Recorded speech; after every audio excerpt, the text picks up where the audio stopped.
Very welcome. स्वागत है आप सबका मेरे नॉलेज प्रोवाइडर के इस वीडियो में। और इस वीडियो में आज हम लोग डिस्कशन करने वाले हैं नेचर से रिलेटेड। क्या लाइटनिंग या बिजली का कड़कना भी पॉल्यूशन का एक कारण हो सकता है?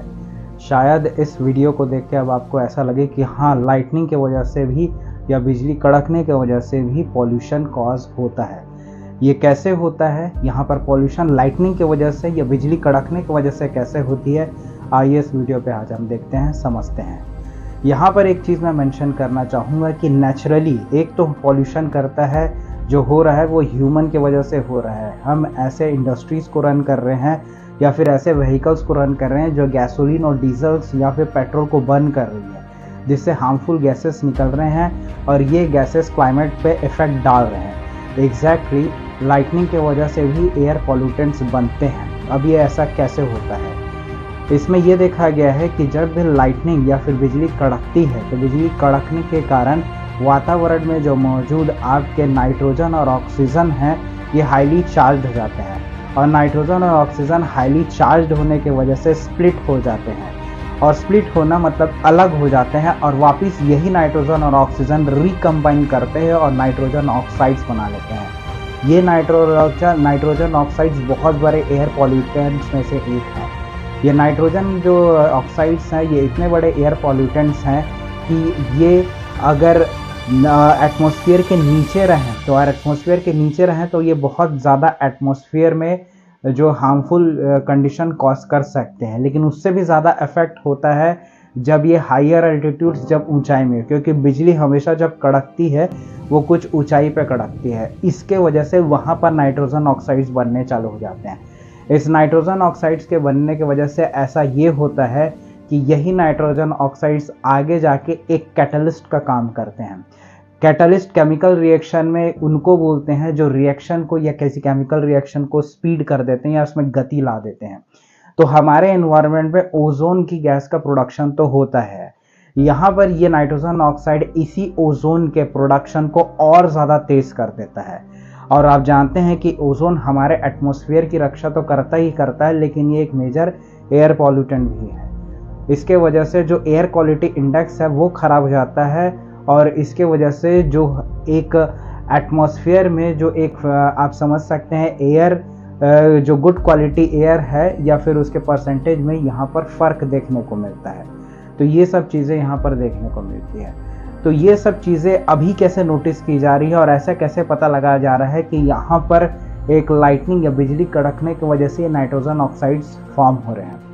एक्चुअली नासा का एक सैटेलाइट है जिसका नाम है, बहुत हाई पावर्ड सैटेलाइट्स है जो लगभग अर्थ से लगभग 22,000 माइल्स ऊपर से फोटोग्राफी कर रहा है। यह हमारे वातावरण में जितनी बिजली कड़कती है उसकी फोटोग्राफी करता है हर घंटे, और हर घंटे फोटोग्राफी करके ये एग्जामाइन करता है कि कितने एयर पॉल्यूटेंट्स या नाइट्रोजन ऑक्साइड्स वहाँ पर क्रिएट किए गए। ये जो नासा का जो हाई पावर्ड सैटेलाइट है, इसका नाम है टेम्पो, TEMPO। और ये ऐसे पिक्चर्स को कैप्चर करता है जिससे पता लगता है और ट्रैक करता है कि कितने एयर पॉल्यूटेंट्स अब तक क्रिएट हो चुके हैं। और ये मौका लगा कब? एक्चुअली रिसर्चर्स जो यूनिवर्सिटी ऑफ मैरीलैंड है, उन्होंने इस पर्टिकुलर सैटेलाइट्स का यूज़ किया और एक थंडर स्टॉर्म या एक तूफान को इन्होंने ट्रैक किया। ये तूफान गुजर रहा था लगभग आपके यूनाइटेड स्टेट्स से, और ईस्टर्न यूनाइटेड स्टेट्स से जब गुजर रहा था तो जब ये इन्होंने एक चीज़ को नोटिस किया कि थंडर स्टॉर्म या फिर तूफान जब ज़्यादा इंटेंस, जब बहुत ज़्यादा होता है तो ये लाइटनिंग या बिजली का कड़कना कम हो जाता है। और ये देखा गया कि यहाँ पर जो नाइट्रोजन ऑक्साइड बन रहे हैं वो इसी बिजली कड़कने की वजह से बन रहे हैं। और इसका रीज़न क्या है, ये कैसे बनता है, जो अभी मैंने आपको बताया। अब ये जो नाइट्रोजन ऑक्साइड्स यहाँ पर फॉर्म हो रहे हैं, इसका एनवायरनमेंट में क्या इफेक्ट होता है? पहला तो मैंने आपको बताया कि यहाँ पर जो ओजोन प्रोडक्शन है वो हाईली क्या हो जाता है, स्पीड अप हो जाता है, जो कि एक मेजर एयर पॉल्यूटेंट का काम करता है। क्या इसमें सिर्फ हार्मफुल इफेक्ट्स भी हैं लाइटनिंग की वजह से? नहीं, यहाँ पर एक फ़ायदा भी देखने को मिलता है लाइटनिंग का या बिजली कड़कने का। वो फ़ायदा क्या है? वो फ़ायदा ये है कि जब भी लाइटनिंग अकर होता है या फिर ये समझिए जब बिजली कड़कती है तो ये कुछ हाइड्रोक्सिल रेडिकल्स को भी क्रिएट करते हैं।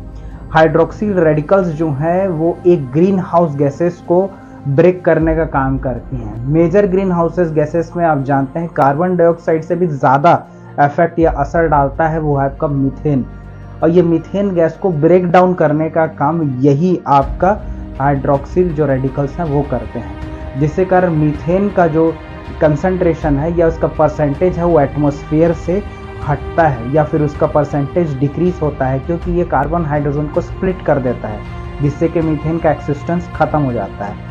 इसके वजह से ये देखा गया है कि जो पर्टिकुलर यहाँ पर मीथेन का एक्सिस्टेंस है वो खत्म, उसका परसेंटेज में डिक्लाइन देखा गया है। अभी कई रिसर्चेस और हो रहे हैं जिससे कि पता लगाया जा रहा है कि यहाँ पर लाइटनिंग की वजह से ये क्यों हो रहा है। लेकिन ये देखा गया कि थंडर स्टॉर्म्स वहाँ पर जब चलते हैं, जैसे कि इसमें हाईली जो हिली एरियाज़ हैं उस पर इसका कुछ अलग प्रभाव होता है और मैदानी इलाकों में कुछ अलग प्रभाव देखने को मिलता है। लेकिन जो नाइट्रोजन ऑक्साइड्स हैं ये तो पक्का है कि इनका प्रोडक्शन हो रहा है। ये वही नाइट्रोजन ऑक्साइड्स हैं जो गैसोलीन और हमारे डीजल या पेट्रोल को बर्न करने पे नाइट्रोजन ऑक्साइड प्रोड्यूस होता है। एग्जैक्टली वैसे ही टाइप का नाइट्रोजन ऑक्साइड यहाँ पर प्रोड्यूस होते दिखता है। तो नेचुरली यहाँ पर एयर पॉल्यूशन जो है वो क्रिएट होता है लाइटनिंग के द्वारा। साथ ही साथ अब इसके जो प्रॉस एंड कॉन्स है वो दोनों आपको मैंने बता दिए। और इसमें एक चीज़ और इंटरेस्टिंग देखने को मिलती है कि अभी भी हमको ये पता नहीं है कि इस लाइटनिंग का और भी क्या असर होता है नेचर पे, या इसके कुछ और भी असर क्या होते हैं एटमॉस्फेयर या क्लाइमेट पे, इसका कौन से असर हो रहे हैं, इसके बारे में अभी भी हम कंप्लीटली नहीं जानते। इन सब को देखते हुए अभी इस पे और रिसर्च है, जो ये सैटेलाइट्स है इसको और डीपली ऑब्जर्व कर रहे हैं। तो होप ये वीडियो आपको अच्छा लगा होगा। आप कमेंट करके बताएं वीडियो आपको कैसा लगा। मिलते हैं नेक्स्ट वीडियो में, तब तक के लिए बाय।